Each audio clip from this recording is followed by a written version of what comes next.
بسم اللہ الرحمن الرحیم، السلام علیکم۔ پھر سے عوام سے رابطہ شروع کر دیا گیا ہے اور کارکن چارج نظر آ رہے ہیں، بڑے بڑے اعلانات ہو رہے ہیں۔ اب حکومت کو اس سب سے مسئلہ کیا ہے؟ یہ اصل بات ہے، کیوں اب ایک دفعہ پھر عوام میں جایا جا رہا ہے، جلسے کیے جا رہے ہیں، وہاں پر سخت اعلانات، سخت تقاریر، ان کا آخر مقصد کیا ہے؟ اب ایسے لگ رہا ہے کہ دو طرح سے آگے بڑھا جا رہا ہے۔ ایک طرف ایک سینئر لیڈرشپ ہے جو ایسے لگ رہا ہے کہ چاہ رہی ہے کہ کسی نہ کسی طرح کوئی راستہ نکلے بات چیت کا، یعنی اتنی سختی نہ ہو اور بہت زیادہ شدت سے آگے نہ بڑھا جائے۔ دوسری طرف کے پی کی گورنمنٹ ہے، اس میں جو نوجوان شامل ہیں، چاہے وزیر اعلیٰ ہیں، چاہے ان کے وزراء ہیں یا مشیر ہیں، اور جو بھی اس وقت خیبر پختونخوا میں پارٹی کو دیکھ رہے ہیں لوگ، وہ سب، چاہے وہ جنید اکبر ہیں، وہ سب اس وقت سخت نظر آ رہے ہیں، ان کا سٹانس بہت سخت نظر آ رہا ہے۔ اب جب کوہاٹ میں جلسہ کیا گیا پشاور کے بعد، وہاں بھی سخت تقاریر ہوئی ہیں۔ پہلے تو میں آپ کو دکھا دیتا ہوں کہ یہ بہت زیادہ بات کی جاتی ہے جی کتنے لوگ تھے اور کتنے لوگ وہاں پر آئے ہیں، کیسا جلسہ تھا، تو آپ کو ایک جھلک دکھاتے ہیں جی وہاں پر لوگوں کی تعداد کی۔ آپ یہ دیکھ لیجئے کہ کتنی بڑی تعداد میں وہاں پر لوگ آئے۔ اب یہ کئی منٹ کی ویڈیو ہے اور آپ کو نظر آئے گا کہ اتنی بڑی تعداد میں وہاں پر لوگ پہنچے ہیں، اور اگر یہ تحریک انصاف سلسلہ جاری رکھتی ہے تو یہ پبلک موبلائزیشن کا ہوگا، اور کم ہی ایسا دیکھا گیا ہے کہ حکومت میں ہوتے ہوئے کوئی جماعت مسلسل جلسے کر رہی ہو اس طرح سے۔ ہاں، یہ جب الیکشنز قریب ہوتے ہیں تب تو کیا جاتا ہے، لیکن اس کے علاوہ ایسا کم ہی دیکھا جاتا ہے۔ مگر اب خیبر پختونخوا میں تو حکومت میں ہیں، لیکن مسئلہ یہ ہے کہ وفاق میں اپوزیشن میں ہیں اور کچھ بھی کرنا چاہتے ہیں اپنے لیڈر کی رہائی کے لیے تو ریزسٹنس بہت زیادہ وہاں پر سامنے آتی ہے، یا ایک طرح سے کوئی راستہ ہی نہیں دیا جا رہا کسی بھی طرح کا۔ تو اس لیے اب ایسے ہے کہ جیسے بالکل ایک حکومت ایجیٹیشن موڈ میں ہے۔ یہاں تو یہ بھی کہا جا رہا ہے کہ جی گورنر آج اگر لگتا ہے تو پھر دیکھنا ہے کہ کیا ہوتا ہے۔ اچھا، اس کے علاوہ ایک اور چیز جو بڑی اہم ہے وہ یہ کہ یہاں پر جو باتیں کی گئی ہیں وہ بھی بہت اہم ہے۔ اچھا، میں آپ کو باہر کا بھی منظر دکھاتا ہوں کہ باہر کیا حالات تھے، کس طرح سے لوگ باہر بھی جمع تھے۔ یہ آپ دیکھیے، یہ جلسہ گاہ کے باہر کے مناظر ہیں جی، اور اندر تقریروں کی آپ کو آوازیں آ رہی ہوں گی، اور جلسہ گاہ کے باہر کتنے لوگ ہیں اس کا آپ اندازہ لگائیے، کتنی بڑی تعداد میں جلسہ گاہ کے باہر لوگ موجود ہیں۔ اور جو خاص بات ہے ان کے جلسوں کی وہ ہے کہ لوگوں کا جذبہ۔ یہ رضوان غلزئی نے تصویر لگائی ہے کہ کس طرح کھمبے پر بھی چڑھا ہوا ہے ایک شخص اور وہاں پر بھی اس نے جھنڈا اٹھا رکھا ہے۔ پھر تحریک انصاف کیوں درد سر بنی ہوئی ہے حکومت کے لیے؟ مسئلہ ہے کہ سب لوگ انہی کی طرف ہیں، ہم کیا کریں؟ یہاں تک بات ہوئی کہ جی ایسا کریں کہ اب شوز کو پولیٹیکل سے کم، پولیٹیکل سے مراد یہ ہے کہ خان، اس کی فیملی، اس کی بہنیں، یہی کچھ ڈسکس ہو رہا ہوتا ہے، کیونکہ اور کوئی خبر ہی نہیں مل رہی ہوتی، کیا بیان دے دی، کیا کسی اور طرف کرے۔ تو کہا گیا اچھا اکانومی پہ کرتے ہیں، تو پھر آگے سے جواب ہے نہیں اکانومی پر نہیں کرنا، کیونکہ اکانومی کا تو ویسے ہی بیڑا غرق کیا ہوا ہے۔ اب یہ جی کوہاٹ جلسے کے مناظر ہیں جو آپ کو بتائیں گے کیوں تحریک انصاف سے حکومت اور ساری جماعتیں خوفزدہ ہیں۔ یہ دیکھیں، ایک طرف یہ بزرگ، آپ دیکھیے کس طرح کا جذبہ ہے، یہ بزرگ ہیں، اب وہاں پر نعروں کا جواب دے رہے ہیں کھمبے پہ چڑھ کر، اور دوسری طرف یہیں پر آپ کو یہ اگلی نسل بھی نظر آ رہی ہے۔ یہ بھی بچے چھوٹے ہیں، ان کو تو 10 سال کے بعد بھی یعنی ووٹ کا حق نہیں ملے گا، یہ 18 سال کے 10 سال کے بعد بھی نہیں ہوں گے، یہ 8 سال سے بھی عمر ان کی کم نظر آ رہی ہے۔ تو ابھی سے آپ دیکھیے کہ نیکسٹ جنریشن کا کیا، تو ایک بزرگ اور آنے والی نسل بھی دیکھیے آپ، بیچ میں نوجوان، بچے، بوڑھے سب نظر آ رہے ہیں، اور وہ تحریک انصاف کی طرف ہیں یا خان کی بات کر رہے ہیں۔ تو اب حکومت کو یہ نظر آ رہا ہے کہ عوام میں تو اس کے پاس کچھ بھی نہیں ہے، اور کرے تو کرے کیا، کہاں جائیں؟ کارکردگی دکھانے کی کوشش کر رہے ہیں، 4 سال ہو گئے کوئی کارکردگی نہیں۔ اتنا وقت تو خان کو نہیں ملا تھا جتنا شہباز شریف کو مل گیا ہے، اور اگلا تو سال الیکشنز کا ہوتا ہے، 4 سال ہی ہوتے ہیں، 5ویں سال تو الیکشنز ہو جاتے ہیں۔ تو یہاں 4 سال تو یہ گزار چکے ہیں، اور کہا تھا جی 6 مہینے ہم یہ کر دیں گے، وہ کر دیں گے، اور سب کچھ الٹ ہوا ہے۔ اب جلسوں میں جو باتیں ہوئی ہیں اس میں سہیل رافدی نے کہا ہے 16,000 نوکریاں محکمہ تعلیم میں دی ہیں، اگر کوئی ایک نوکری کی سفارش ثابت کر دے تو میں استعفیٰ دے دوں گا۔ پھر یہ بات کی جا رہی ہے جی کہ جس دن کسی گورنر راج کی کوشش کی گئی، آپ نے گورنر ہاؤس کا گھیراؤ کرنا ہے، پورے خیبر پختونخوا سے وہاں پہنچنا ہے جنید اکبر۔ پہلے سے تیاری کر رہے ہیں کہ جی اگر گورنر راج لگا تو کیا کرنا ہے۔ عدالتوں کے جج ہم سے ملنا بھی گوارا نہیں کرتے، خان سے ملنے جاتے ہیں، ان کی بہنوں پر واٹر کینن کا استعمال ہوتا ہے، انصاف دینے والے انصاف نہیں دے رہے، مینڈیٹ کا تحفظ نہیں ہوا، ڈاکہ ڈالا گیا، اب ہمارے پاس حل کیا ہے؟ سہیل آفریدی کہہ رہے ہیں مینڈیٹ چور جس نے لاہور کے عوام کا مینڈیٹ پر ڈاکہ ڈالا اور جعلی طریقے سے پنجاب کی وزیر اعلیٰ بنی، جو کا کے اوپر کی کے اوپر کے لکھتی ہے، وہ مجھے مشورے دے رہی ہے، میری توبہ کہ اس سے مشورے لوں۔ تو وہ میرا خیال ہے پرانی ایک ویڈیو آئی تھی جس میں مریم صاحبہ کو اپنے خیالات کہیں جا کر درج کرنے تھے، شاید علامہ اقبال کے مزار پر، تو بار بار اس کو کاٹ رہی تھیں اور پھر اس کے اوپر کچھ لکھتی تھیں، پھر اس کے اوپر کچھ لکھتی تھیں۔ خیر یہ اس کا حوالہ شاید انہوں نے دیا۔ جہاں تک بات ہے جناب جلسے کی، تو اس میں شفیع جان نے کہا ہے اگر آپ کہتے ہیں ہم پی ٹی آئی پر پابندی لگائیں گے اور خان پر غداری کا مقدمہ درج کریں گے، تو اس سٹیج پر آپ کو پیغام ہے، الیکشن سے پہلے آپ نے کہا تھا خان پر کراس لگ چکا ہے، لیکن غیرت مند پشتون روز خان کو ملٹی پلائی کرتے ہیں۔ ہم آپ سے ریکویسٹ کرتے ہیں، درخواست کرتے ہیں کہ ہمیں دیوار سے نہ لگائیں، ہمیں پولیٹیکل سپیس دیں، ہمیں خان کا نام لینے دیں۔ معاون اطلاعات شفیع جان۔ اچھا، خان کا جیل سے پیغام آ چکا ہے کہ آزادی یا موت، نہیں جی آزادی یا موت، اتنی سخت بات۔ تو اگر اس دفعہ ہم جائیں گے تو یا کفن میں واپس آئیں گے یا آزادی لے کر آئیں گے انشاءاللہ۔ سہیل آفریدی، یہ وزیر اعلیٰ کہہ رہا ہے، اس طرح کی سخت سٹیٹمنٹ پہلے ہم نے نہیں دیکھی۔ اچھا اس کے علاوہ جی یہ ہاں خاص بات، شہریار افریدی، اب یہ بھی افریدی ٹرائب سے ہیں، سہیل آفریدی بھی وزیر اعلیٰ افریدی ٹرائب سے ہیں، شہریار افریدی ممبر اسمبلی بھی ہیں اور پہلے وفاقی وزیر بھی رہے ہیں۔ یہ ایسے لگ رہا ہے ریکنسیلیشن کی طرف جانا چاہتے ہیں، کنسیلیٹ مطلب ان کی ٹون اس طرح کی ہے کہ جی اس کو موقع دیں کریں، تو ہو سکتا ہے کہ پیچھے جو چینل ہے جس میں کہہ رہے ہیں جی اسٹیبلشمنٹ سے کوئی نہ کوئی بات ہے، تو اس میں ان کا بھی کردار ہو۔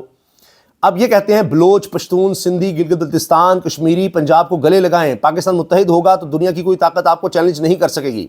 پھر شریف افریدی نے یہ بھی کہا سہیل افریدی پاکستان کے قبائل کا وہ بیٹا ہے، جب پاکستان کی بات آتی ہے تو یہ سب کچھ قربان کرتے ہیں، پاکستان پر سودے بازی نہیں کرتے۔ یعنی وہ اب اس طرح کہہ رہے ہیں کہ جی ہم وہ لوگ ہیں، ہمیں گلے سے لگائیں، ہمیں چانس دیں، موقع دیں، تو ایسا لگ رہا ہے اسٹیبلشمنٹ سے مخاطب ہیں۔ کال دینی ہے تو جگزئی صاحب نے دینی ہے، میں یقین دلاتا ہوں کہ ہم ایک پیج پر ہیں، ہم تیار ہیں، جس دن حکم ملے گا چاہے ڈی چوک کا ہو، اڈیالہ جیل کا ہو یا کہیں اور کا ہو، ہم مایوس نہیں کریں گے۔ 26 نومبر کو ہماری تیاری نہیں تھی۔ جنید اکبر، یہ جی کے پی کے صدر ہیں، وہ یہ بات کر رہے ہیں۔ اگر بیچ میں سے سہیل آفریدی ہٹ گیا تو آپ لوگوں کے جذبات کو کنٹرول نہیں کر پائیں گے۔ شفیع جان وہ کہہ رہے ہیں جی سہیل آفریدی ہے، ابھی لیڈرشپ ہے، ورنہ کام بہت زیادہ خراب ہو جائے گا۔ تو یہ سوچئے۔ اچھا ایک یہ جی سوشل میڈیا پہ وائرل ہے کہ یہ ندیم نانی والا، یہ ویلاگر، یہ کہہ رہا ہے میں خان کے ساتھ ہوں، ان کے خلاف استعمال کیے جانے کی خبروں پر اپسیٹ ہوں، خان کے خلاف گیا تو اپنا سر تن سے جدا کر دوں گا، میں تو خان کا سپورٹر ہوں۔ اف، اتنی سخت باتیں جی یہ ہو رہی ہیں۔ آخر میں ایک تو یہ کہ یہ شفیع جان اور سینئر نون لیگی رہنما جو پشاور سے ہیں جلال خان صاحب، ان کے درمیان لائیو ٹیلی ویژن پر جھڑپ ہو گئی اور گالیوں کا استعمال ہوا، اور وہ آغاز نون لیگ کے رہنما نے کیا۔ اور یہ اے بی این کا پروگرام ہے، سید قمر زیدی اس کے ہوسٹ ہیں، اس میں شیر افضل مروت بھی تھے، اور قمر زیدی بہت اچھا صحافی ہے، نوجوان صحافی، بڑا اچھا اینکر ہے، اور وہ ان کو روکتا رہا، بڑی مشکل سے اس نے بیچ بچاؤ کروایا۔ بہرحال اس پر بیپ بھی آپ کو سنائی دے گی۔ یہ دیکھیے بات کر رہے تھے تو اسی دوران میں پارٹی میں کوئی تنقید بھی کر سکتا ہے، اگر کوئی تنقید کرتا ہے وہ رہتا بھی ہے پارٹی میں پھر یا نہیں۔ یہ ہے جی وہ دیکھیں اس سے پہلے میں جو جلال صاحب نے مذاکرات کی پیشکش تھی، تو جلال صاحب اب دیکھیں حال یہ ہے، یہ اتنی ان سیریس گفتگو ہو گئی ہے ان کی طرف سے کہ اب ایک افغان شہری پاکستان تحریک انصاف جو سب سے بڑی پولیٹیکل پارٹی ہے اس کے لیے مذاکرات کی پیشکش کر رہا ہے۔ تو دیکھیں اتنی ان سیریسنس بھی ہوتی ہے، ان کے اختیار میں کیا ہے، ان کے اختیار میں تو پھر میں والی باتیں کروں گا، گلچاہت میں امرسی والی باتیں کروں گا، پھر وہ آگے سے کہہ رہے ہیں شفیع جان کو افغان تو ہے، افغان تیرا باپ ہے بھی افغان، اب یہ گالی بن گئی ہے، تو اتنا ہی کہا ہے تو اس پر انہوں نے گالیاں دینی شروع کر دی۔ یہ بھی میری طرف سے نہیں، پروگرام میں لگانی پڑی ہے ان کو۔ آپ دونوں جو ہے نا بن جاؤ، نہیں تو میں نے ان کو انٹرپٹ کیا، اس طرح کی باتیں جو ہے آپ تنقید کرتے ہو، تنقید والی باتیں کرو، کیسی بات کرو تو نہیں تو ادروائز میرا منہ جو ہے پھر کھلے گا، وہ والی باتیں کروں گا، منہ دکھانے کا نام نہیں لو گے آپ افغان تم جیسے جو ہے لوگوں کو انسان جانتا ہوں، پارلیمنٹ میں بیچ نہیں ہوتے ہیں، آپ باتوں سے باہر نکل آئے ہو۔ الحمدللہ یہ دیکھیں یہ لائیو پروگرام میں یہ سب کچھ ہوتا رہا ہے، اور ایک دوسرے پر گالیاں۔ یہ جناب کیا گیا. خیر بعد میں اینکر نے بڑی مشکل سے ان کو روکا. اس کے علاوہ جی اب لگتا ہے کریک ڈاؤن مزید سخت ہونا ہے، کیونکہ تحریک انصاف کے سابق لوگ محمود مولوی صاحب اور سابق گورنر سندھ عمران اسماعیل صاحب نے پریس کانفرنس کی ہے اسلام آباد میں، اور نیشنل پریس کلب میں آ کر یہ بات کی ہے. اب لگتا ہے کہ یہ جو کوششیں کر رہے تھے فواد چودھری کے ساتھ مل کر کہ کوئی راستہ نکالا جائے، اب سختیاں اتنی ہو گئی ہیں دونوں طرف سے کہ وہ بھی اب راستہ ختم ہو گیا، اور یہ تو الٹا ہی آ کر کہہ رہے ہیں کہ جو احتساب کا عمل شروع ہوا ہے اب یہ رکے گا نہیں. جو سوشل میڈیا باہر سے چل رہا ہے اس کا پی ٹی آئی سے تعلق نہیں ہے. پی ٹی آئی والے پاکستان مخالف بیان اٹھا کر اپنی ویب سائٹ پر لگا دیتے ہیں. پی ٹی آئی والوں کو ان سے علیحدگی اختیار کرنا ہوگی. یہ نہ پی ٹی آئی کے ہمدرد ہیں نہ ہی پاکستان کے. پی ٹی آئی کو اپنا سوشل میڈیا کا استعمال دیکھ بھال کر کرنا ہے. ساتھ ہی انہوں نے یہ بھی کہا پی ٹی آئی کی موجودہ قیادت نااہل ہے، نہ ہی وہ سیاسی ہیں نہ ان کو سیاست آتی ہے، وہ ورکر کو جانتے تک نہیں. پی ٹی آئی کا ورکر رل گیا ہے. اب عمران اسماعیل محمود مولوی صاحب کی لوگ سنیں گے کیونکہ یہ مشکل وقت میں چھوڑ گئے، اب واپس کی کوشش ہے، کہتے تھے ہم آج بھی ہیں، بیچ میں بیانات دیے تھے، مگر اب جو ہو گیا مجھے لگتا ہے یہ پھر دوسری طرف جا کر ان کو کھڑے ہونا پڑے گا. ان کے پاس اور کوئی چوائس نہیں ہوگی. لیکن کوشش یہ کر رہے ہیں کہ جی سمجھایا جائے، کچھ راستہ نکلے، لیکن ابھی تک نہیں نکل پا رہا کوئی بھی راستہ. حافظ طاہر الشفیع صاحب اب وہ اپنے بیان کی جسٹیفیکیشن دے رہے ہیں کہ لوگوں کو بڑی تکلیف ہوئی ہے کہ جب میں نے وہاں پر علماء کنونشن میں کہا کہ جی سپہ سالار فیلڈ مارشل ہم آپ کے ہاتھ پر بیعت کرتے ہیں، بیعت کرنا چاہتے ہیں، تو اس پر آپ کو کیوں تکلیف ہوئی. تو اب اس پر بہت زیادہ سوشل میڈیا بات ہونے لگ گئی، کیونکہ ان کا ایک اور کلپ شیئر ہونے لگ گیا جس میں یہ خان کی تعریف کر رہے تھے. بہت زیادہ تعریف اس وقت کر رہے تھے جب یہ ان کے ساتھ تھے، یعنی تحریک انصاف کی گورنمنٹ کے دوران. تب ان یعنی کابینہ کا اس میں بھی حصہ تھے، اس سے پہلے بھی، یعنی جو بھی گورنمنٹ ہوتی ہے اس کے ساتھ کافی بہتر طریقے سے کام کر رہے ہوتے ہیں. تو اب موجودہ حکومت کے ساتھ بھی ہیں، لیکن جب فیلڈ مارشل کی انہوں نے بات کی تو پھر اس پر سوشل میڈیا پر عجیب و غریب باتیں شروع ہو گئی. تو انہوں نے اب اس کا جواب دیا ہے اور کہتے جی نہیں ان کی نہیں کرنی تو پھر کس کی، مودی کی بات کرنی ہے کیا اگر ان کی نہیں کرنی تو. یہ سنیے. اور بہت شور ہے جو میں نے کنونشن سینٹر میں کہا کہ ہم پاکستان کے دفاع کے لیے آپ کے ہاتھ پہ بیعت کرتے ہیں. وہ جی حافظ صاحب نے سپہ سالار کے ہاتھ پہ بیعت کرنے کی، بھائی آپ جا کے مودی کے ہاتھ پہ بیعت کر لو، ہم تو پاکستانی فوج کے سپہ سالار کے ہاتھ پہ ہی بیعت کریں گے نا. پاکستانی قوم جب جہاد کا وقت آئے گا، دفاع کا وقت آئے گا، کوئی بھی پاکستان پہ حملہ آور ہوگا تو وہ کس کے ہاتھ پہ بیعت کرے گی؟